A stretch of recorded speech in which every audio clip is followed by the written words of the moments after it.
Sa wakas, ang video na kinunan sa isang paliparan sa Pilipinas ay mabilis na kumalat sa buong mundo ng social media.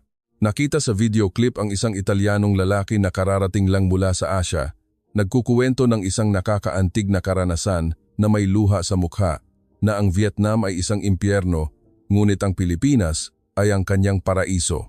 Siya si Marco Rossi, isang 30 taong gulang na Italiano. Ito ang kanyang unang beses na tumapak sa Asya.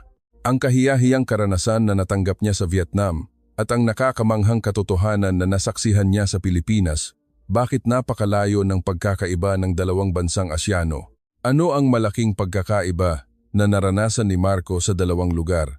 At ano ang dahilan ng kanyang pagluha kasama ang katotohanan tungkol sa Pilipinas na ikinagulat ng mundo? Ating alamin. Si Marco Rossi ay isang Eurocentric na European, 30 taong gulang mula sa Milan, Italia.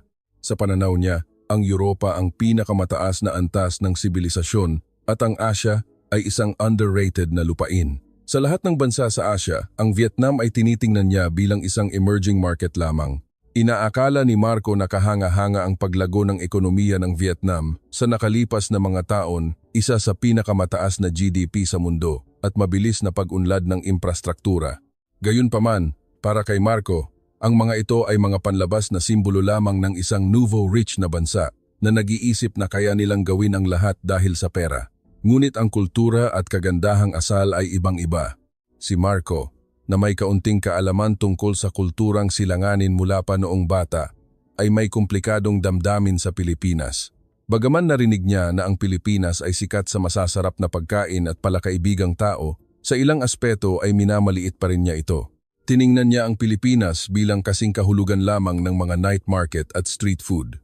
Kung ikukumpara sa kasaysayan ng Europa, parang mga bata pa rin ang Asya.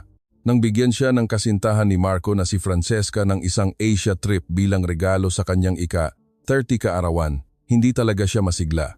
Hindi maaaring ikumpara ang mga pasyalan sa mga umuunlad na bansa sa Europa, sabi ni Marco sa kanyang mga kaibigan bago umalis. Hindi ba't pareho lang ang sinasalita sa Vietnam at Pilipinas? Pareho lang siguro, maraming tao, maingay, at malamang na pangit ang serbisyo. Mula sa istatistika, tila hindi nagkakamali ang pag-iisip ni Marco. Ang ranggo ng kasiyahan sa turismo ng Italia ay ika-5 sa mundo, habang ang Vietnam ay ika-71. Kahit ang Pilipinas ay nasa ika-62. Kita mo na, pinatunayan ng data ang lahat, kumpiyansang sinabi ni Marco.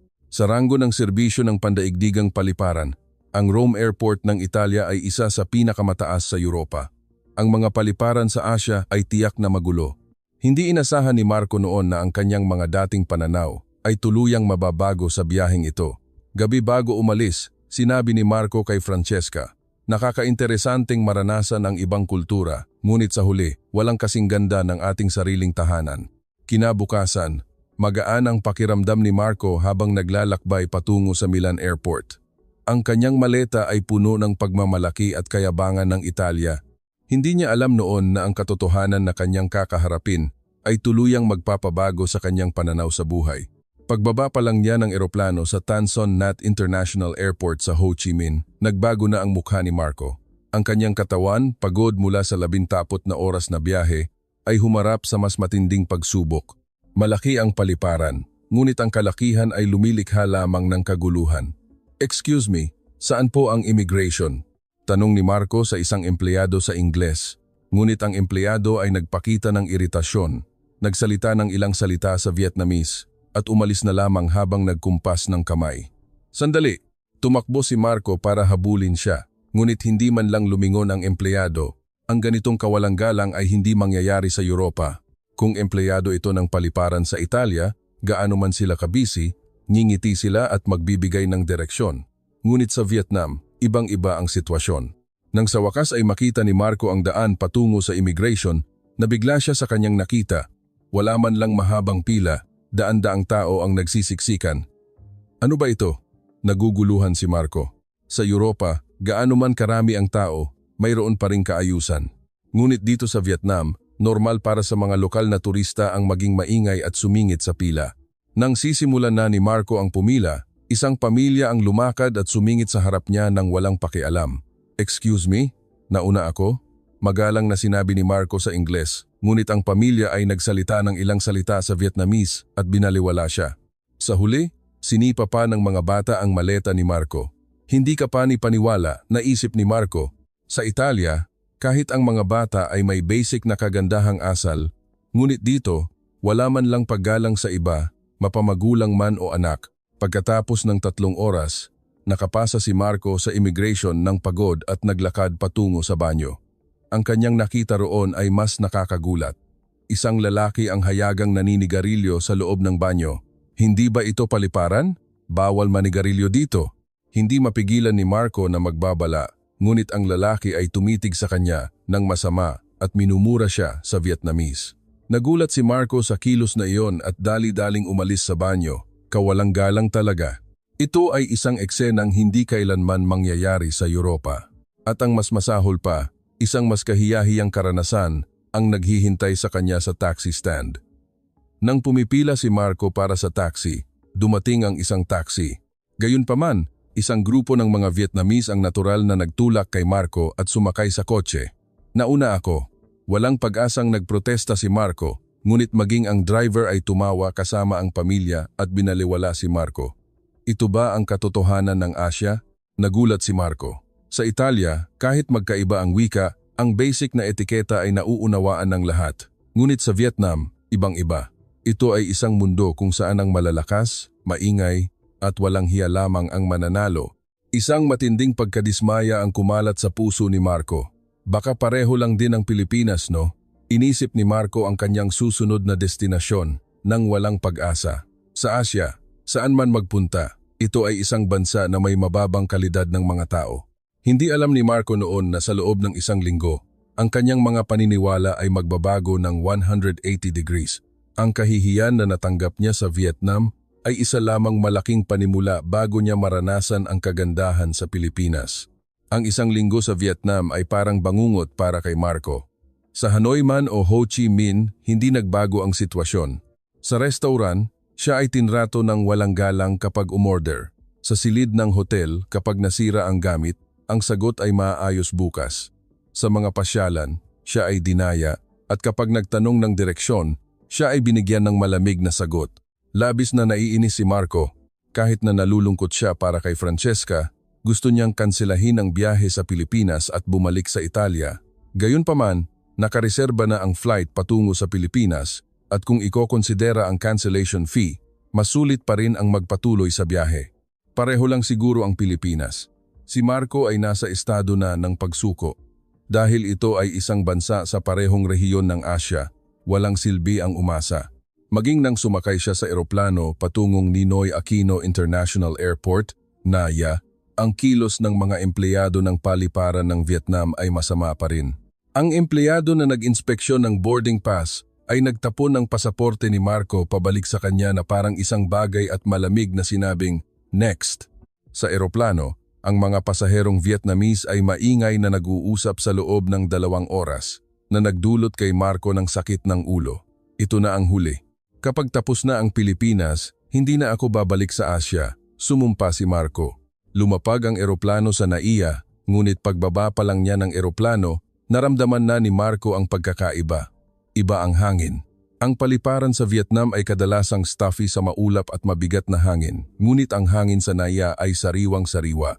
Hindi ko alam kung bakit, ngunit komportable ang pakiramdam. Guni-guni ko lang ba? Umiling si Marco habang naglalakad patungo sa immigration. Ang mas nakakagulat sa kanya ay nangyari. Hindi lamang mga karatula sa Filipino, Ingles, Japanese at Korean, kundi may mga karatula rin sa Italian. Hindi totoo. Halos hindi makapaniwala si Marco sa kanyang nakita. Sa Vietnam, maraming lugar ang hindi tama ang karatula sa Ingles, ngunit sa Pilipinas, mayroon pa ring mga karatula sa kanyang sariling wika. Pero NAIA lang naman ito, isa itong internasyonal na paliparan, sinabi ni Marco sa sarili. Gayunpaman, nang dumaan siya sa immigration, isang mas malaking sorpresa ang naghihintay sa kanya. Sa Vietnam, mayroon lamang ilang opisyal ng immigration na may malamig na saloobin, ngunit sa Pilipinas, mayroong higit sa 10 opisyal na nakatalaga. Bawat isa ay nakangiti at nagbibigay ng direksyon sa mga turista. "Welcome sir, aling pila ang gusto mong kunin?" Isang opisyal na nagngangalang Kuya Jojo ang nagsalita kay Marco sa mahusay na Ingles. Ang ngiti ay hindi pakitang tao, kundi isang taos-pusong pagbati. Saan po ang pila para sa mga dayuhan? Naguguluhang sagot ni Marco. Sa Vietnam, mahirap na magtanong lang.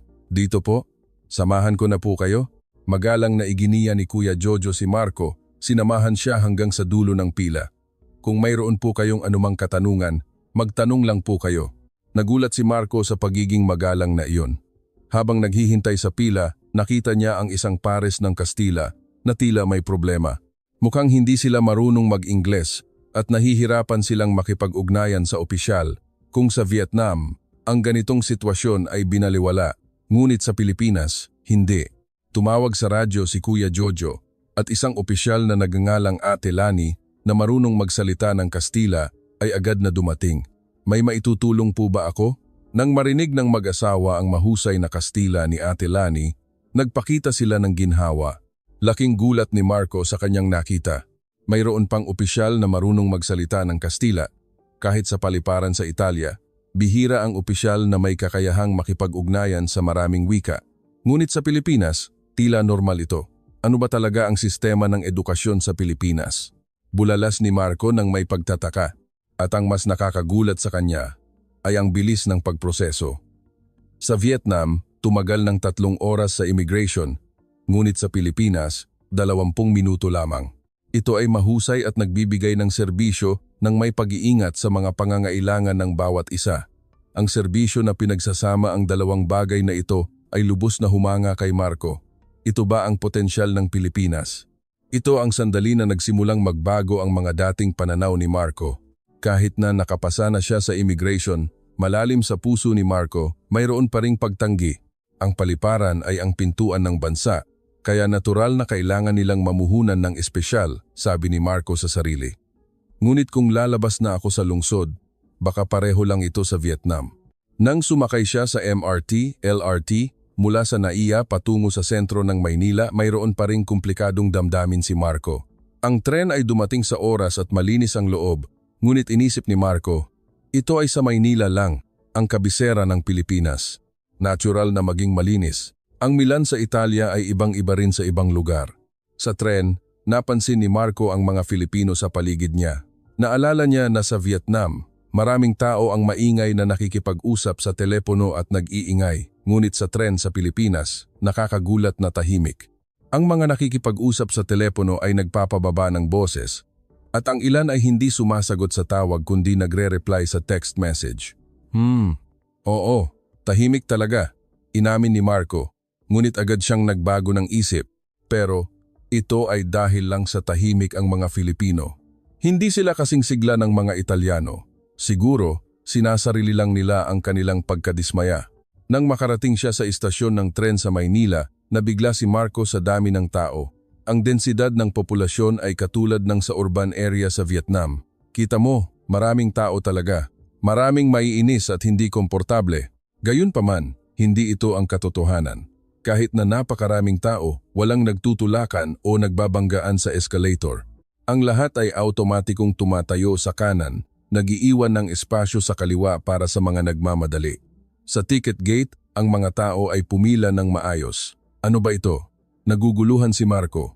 Sa Vietnam, mas maraming tao, mas matindi ang kaguluhan. Ngunit sa Pilipinas, kahit maraming tao, may kaayusan pa rin. Pauwi sa hotel, naligaw si Marco. Nang tinitingnan niya ang mapa ng hindi alam ang gagawin, isang matandang Filipino ang lumapit at bumati sa kanya. Hello sir, may maitutulong po ba ako? Saan po kayo pupunta? Sinubukan ng lalaki na tulungan si Marco sa Ingles na may accent. Kahit na hindi siya mahusay sa Ingles, nagsumikap siyang ipaliwanag ang direksyon patungo sa hotel. Sa huli, ginamit pa niya ang translation app ng smartphone upang ipaliwanag ang detalyadong walking directions. Sa Vietnam, kapag nagtanong ka ng direksyon, kadalasan ay binabaliwala ka, ngunit sa Pilipinas, may mga taong handang tumulong sa isang estranghero nang may pagmamalasakit. Pero, nagkataon lang siguro ito, matigas na inisip ni Marco. Nagkataon lang na nakakita ako ng isang mabait na tao. Hindi lahat ng Filipino ay ganito. Nang mag-check-in sa hotel, perpekto ang serbisyo ng receptionist. mahusay sa Ingles, detalyadong paliwanag at isang taos-pusong ngiti ibang-iba sa mga hotel sa Vietnam. Siguro dahil lang sa mamahaling hotel ito, naghanap si Marco ng dahilan. Kung magbabayad ka, makakakuha ka ng magandang serbisyo kahit saan. Gayunpaman, kinabukasan sa breakfast room, nagsimulang mag-alinlangan muli ang pag-iisip ni Marco. Ang waiter, na alam na Italyano si Marco, ay bumati sa kanya sa Italian. Buongiorno, magandang umaga. Pagkatapos ay nagpatuloy sila sa pakikipag-usap sa mahusay na Ingles. Oh, galing po kayo sa Italia? Nakapunta na po ako sa Rome. Maganda po ang lungsod na iyon. Nagsimulang mag-alinlangan si Marco. Sa Vietnam, hayagan siyang diskriminado dahil sa pagiging dayuhan, ngunit sa Pilipinas, siya ay tinatanggap dahil sa pagiging dayuhan. Ito ay bahagi lang ng service manual ng hotel, sabi ni Marco sa sarili. Negosyo ito ng serbisyo, kaya normal lang ang ganitong tugon. Gayunpaman, malalim sa puso niya, tahimik na nagsimulang magbago ang kanyang pananaw sa Pilipinas. Pero, hindi pa rin ako makapagbigay ng konklusyon. Kailangan ko ng mas maraming oras para maunawaan ang tunay na Pilipinas. Hindi pa rin lubos na matanggap ni Marco ang katotohanan ng Pilipinas. Ang pagmamalaki sa kanyang sariling bansa at ang prejudice laban sa Asya ay pumigil sa kanya na tanggapin ang katotohanan sa harap niya ng tapat. Nang bisitahin niya ang San Agustin Church at Intramuros, naramdaman ni Marco ang kadakilaan ng tradisyonal na kultura ng Pilipinas. Gayunpaman, mayroon pa ring komplikadong damdamin sa kanyang puso. Maganda ang lumang simbahan, ngunit mas mahaba ang kasaysayan ng mga gusali sa Europa, naisip ni Marco habang kumukuha ng litrato sa harap ng simbahan. Ang Colosseum ay isang gusali, 2,000 taon na ang nakakaraan, kung ikukumpara, bago pa rin ang mga ito. Gayunpaman, sa loob ng Intramuros, nakita ni Marco ang isang kawili-wiling eksena. Kahit na maraming dayuhang turista, ang mga Filipino ay nananatiling hindi nagugulo at patuloy na nagdarasal ng taimtim. Sa mga pasyalan sa Vietnam, kung maraming dayuhan, naiirita ang mga lokal, ngunit sa Pilipinas, hindi. Sa kabaligtaran, maraming tao ang kusang lumalapit upang tulungan ang mga dayuhang turista na may problema. Gusto mo bang tulungan kitang kumuha ng litrato? Isang matandang Filipina ang nagsalita kay Marco sa Ingles.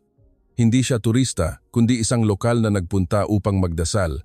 Maraming salamat po, sagot ni Marco, ngunit mayroon pa ring komplikadong damdamin sa kanyang puso.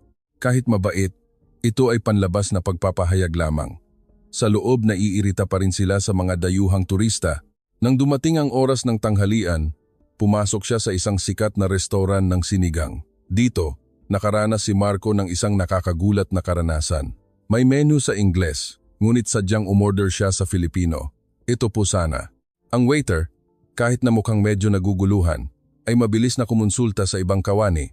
Kung sa restaurant ito sa Vietnam, kung umorder ng hindi naiintindihan, kadalasan ay tatanggihan ng walang galang o maghahatid ng pagkain ng hindi pinag-iingatan, ngunit ang restaurant na ito ay iba. Lumabas ang may-ari ng restaurant mula sa kusina na may totoong piraso ng karne at sinabi sa kanya, "Ito po ang baka, ito po ang litid." Ipinaliwanag niya ng detalyado, isa-isa, sa Ingles na may accent. Ang mas nakakagulat, napansin ng may-ari na baka sobra ang dami na in-order ni Marco kaya't nagbabala siya ng may pag-iingat. Masyado po ito para sa isang tao. Ang saloobin na nagbibigay halaga sa customer kaysa sa kita ay lubos na humanga kay Marco, pero ito ay isang simpleng maliit na restaurant lang. Naghanap si Marco ng dahilan. Kung malalaking kumpanya, hindi siguro ganito. Kinabukasan, binisita ni Marco ang isang malaking tindahan ng electronics sa SM Mall of Asia. Dito, nasaksihan niya ang potensyal ng mga tech products ng Pilipinas. Ang pinakabagong electronic products ay talagang mas advanced kaysa sa Europa, ngunit ang pinaka nakakagulat kay Marco ay ang kaalaman ng sales staff. Maaari mo bang sabihin sa akin ang pagkakaiba sa pagitan ng produktong ito at ng European product? Nang magtanong si Marco sa Ingles, agad na naghanda ang sales staff ng isang detalyadong comparison data. Bukod pa rito, nang malaman niya na Italyano si Marco, magalang siyang nagbabala. Ang boltahe sa Italia ay 220 volts, sir. Kailangan ninyo ng adapter. Hindi lamang nagbebenta ng produkto, kundi taos-pusong nag-iisip kung magiging kontento ba talaga ang customer sa produkto. Ang ganitong saloobin ay lubos na humanga kay Marco. Gabi, Habang naglalakad sa Rizal Park, isang maliit na insidente ang nangyari. Isang estudyanteng Filipino ang nakakita ng pitaka na nahulog ng isang dayuhang turista. Kung sa Vietnam, kukunin na ito agad, ngunit ang estudyante ay hindi nag-atubiling dalhin ang pitaka sa himpilan ng pulisya sa parke. Nakita ni Marco ang buong pangyayari. Bakit hindi niya kinuha ang pera? Hindi maiwasan ni Marco na magtanong. Sa Italia, may mga nagbabalik ng pitaka, ngunit hindi ito normal. Ngunit sa Pilipinas, tila normal ito. Ang pulisya ay tumanggap ng ulat na parang normal na pangyayari sa araw-araw. Ano ba talaga ang iniisip ng mga tao dito? Naguguluhan si Marco. Ang pagpili sa etika kaysa sa interes, ang pagbibigay halaga sa pagmamalasakit kaysa sa efficiency, ang mga Filipino values na ito ay dahan-dahang humipo sa puso ni Marco. Ngunit magiging matagumpay ba ito? Mula sa pananaw ng ekonomiya, tiyak na hindi ito efficient, inisip ni Marco. Hindi pa rin siya lubos na makapaniwala, ngunit malalim sa kanyang puso, nagsimulang lumaki ang pag-aalala kung mayroon ba siyang napalampas na mahalagang bagay. Ang salungatan sa pagitan ng mga paniniwala na kanyang hawak at ang katotohanan sa harap niya ay naging pagkakataon upang muling suriin ang kanyang buhay ng husto. Sa huling gabi sa Cebu City, nakaranas si Marco ng isang karanasan na magpapabago sa kanyang buhay. Naghapunan siya sa isang lumang restaurant sa kalye, sa Fuente Osmeña. Pauwi sa hotel, nagsimulang umambon. Wala si Marco, sayang. Habang naghahanap siya ng taxi, isang boses ang narinig mula sa likuran. "Sir, mababasa po kayo sa ulan." Lumingon siya at nakita ang isang Filipino na lalaki, mga 60 taong gulang. Hindi nag-atubili ang lalaki na ibigay ang kanyang payong kay Marco. "Ngunit mababasa po kayo," tumanggi si Marco sa Ingles. "Okay lang po. Filipino po ako. Sanay na ako sa ulan." Ngumiti ang lalaki ng may pagmamalasakit at sumagot. "Mahalaga po kayong bisita namin." Ang salitang ito ay lubos na ikinagulat ni Marco. Ang pagtawag sa isang estranghero na dayuhan bilang mahalagang bisita, saan nanggaling ang ganitong pagmamalasakit? "Salamat po, ngunit bakit?" Nagtatakang tanong ni Marco. Ang lalaki ay nagsimulang magsalita ng mahinahon. "Dito po, mayroon kaming bayanihan. Ito po ay natural na pag-aalala sa iba. Pag-iisip mula sa pananaw ng iba, kung ano ang magagawa namin para sa kanila. Hindi po ito para sa kapalit. Kaming mga Filipino ay naniniwala na ang ating pagkikita ay nagtatatag ng ganda ng kalooban.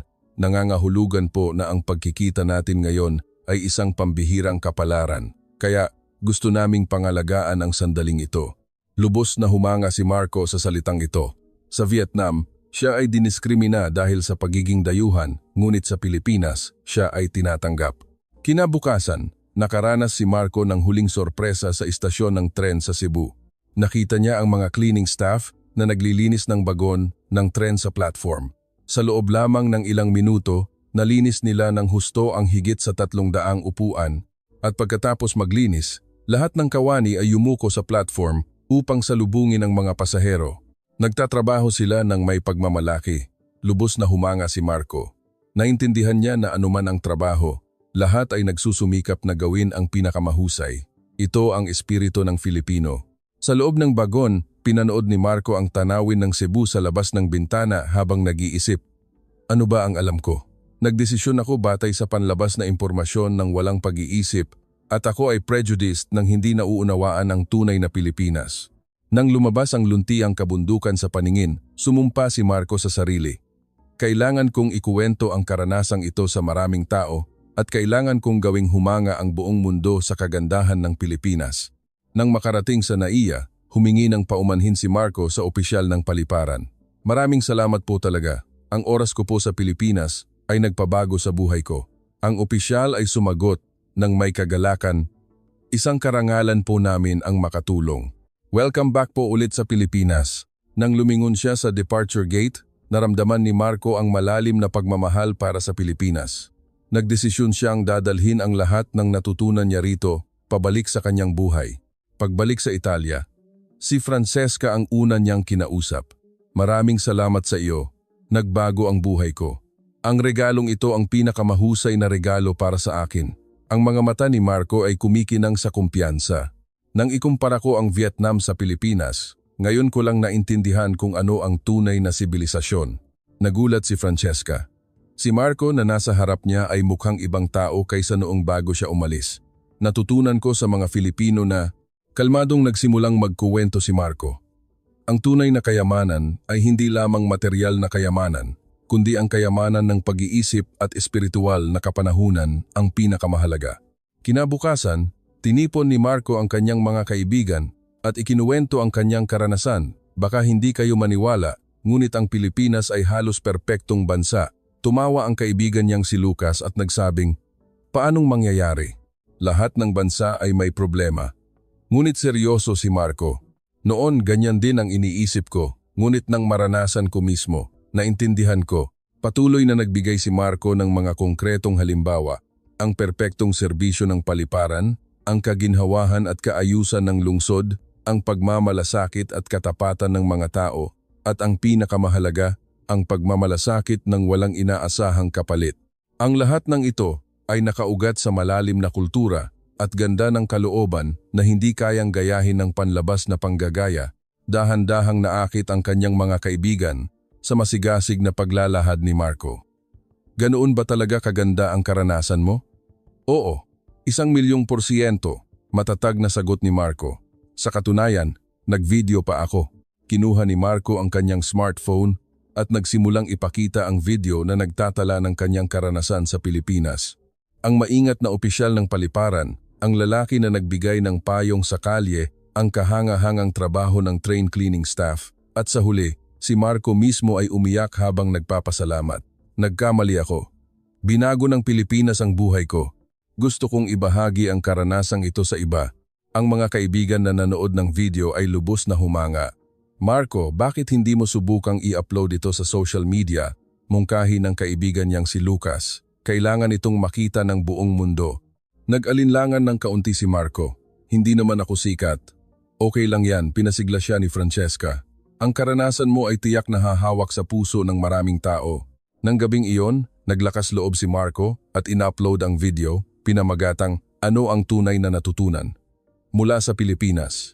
Sa simula, inakala niya na pamilya at mga kaibigan lang ang manonood, ngunit kinaumagahan, nang magising siya, umabot na sa 100,000 views ang bilang ng manonood. Ang comment section ay puno ng mga mensahe ng pasasalamat mula sa buong mundo. "Gusto ko ring pumunta sa Pilipinas." "Sobrang humanga ako sa karanasan mo, Marco. Bilang isang Filipino, nararamdaman ko ang pagmamalaki." Makalipas ang 1 linggo, umabot sa 1,000,000 views ang video. Dumagsa ang mga imbitasyon para sa interview mula sa mga istasyon ng TV at media kay Marco. "Ito ang gusto kong iparating," nasiyahan si Marco. "Hindi lang panlabas na paghahambing, kundi ang pagkakaiba sa mga pangunahing halaga. Marami tayong matututunan mula sa Pilipinas." Pagkaraan ng 6 na buwan, bumisita muli si Marco sa Pilipinas kasama si Francesca sa NAIA. Nagkataon na nakita niya muli ang opisyal na si Kuya Jojo. "Bumalik na po kayo ulit?" Masayang ngumiti si Kuya Jojo. "Ang mga salita mo noon ay nagpabago sa buhay ko." Malalim na yumukod si Marco. "Sa pagkakataong ito, gusto kong ibahagi ang kagandahan ng Pilipinas sa taong mahal ko." Pagkatapos nito, nagsimula si Marco ng mga aktibidad na cultural exchange na nag-uugnay sa Pilipinas at Italia. Ang kanyang video ay patuloy na minamahal ng mga tao sa buong mundo hanggang ngayon. Ang tunay na pagkakaunawaan sa pagitan ng mga bansa ay nagsisimula sa pagtalikod sa prejudice at pagsisikap na unawain ang iba. Ito ang pinakamahalagang bagay na natutunan ni Marco mula sa Pilipinas